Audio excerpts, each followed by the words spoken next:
Hi everybody, my name is Jolien Thomas and I'm a Mellon postdoctoral fellow in the Center for the Humanities at the University of Wisconsin-Madison.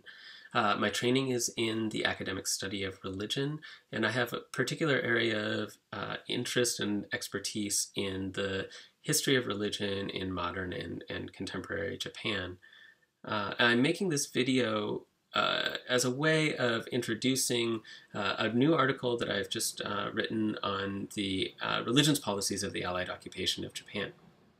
As a way of getting started, I thought it might be good to just sort of mention why studying the history of the Allied occupation could be important for us now in 2014.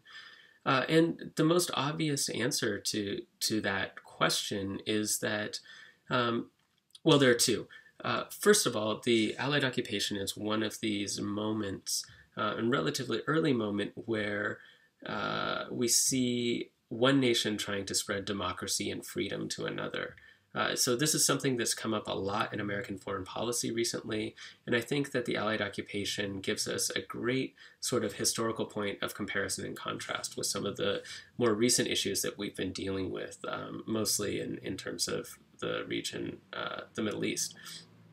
And the other thing is that Japanese constitutional revision has been coming up time and again in the contemporary Japanese media, and the reason that this is coming up is in part because the constitution that was adopted during the Allied occupation of Japan was actually adopted. It was actually written by Americans for the Japanese after a Japanese constitutional draft had been scrapped. And so there are a lot of people in Japan who, understandably, are really upset with the American drafted up constitution and want to replace it. But this is tied to issues of religion because some of the people who are most ardently calling for constitutional revision also seem to want to reintroduce some sort of religious establishment in Japanese political life.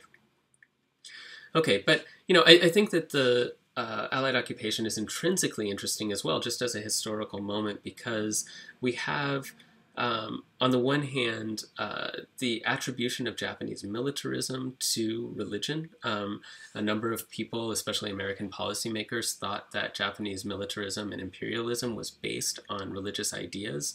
And so, therefore, we see in Allied occupation policy an attempt to really deracinate those ideas, to eradicate them and replace them with something that the Americans thought was better. And generally, the term that they used for that was religious freedom. Now, it's clear with the benefit of historical hindsight that they didn't always agree, the American policymakers didn't always agree with each other, let alone with their Japanese counterparts, what they meant by religious freedom. I mean, the academic study of religion today has been characterized by a lot of very good debates about what we mean when we say religion. And then there have been really good debates in sort of the philosophy and political science about what we mean when we say liberty or freedom or rights.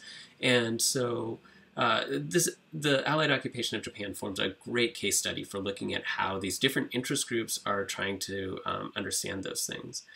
I also think it's important because if you're interested in the history of Japanese religions, especially in the 20th century, you can't understand what's going on without understanding the policies of the occupation and the changes that they wrought in Japanese social, cultural, and political life. And so that includes shifts in the definitions of religion that came about due to collaboration between occupation policymakers and Japanese academics and religious leaders. That includes the development of some new ideas, including shifts in the category of state Shinto, the development of a whole new way of understanding so-called new religions.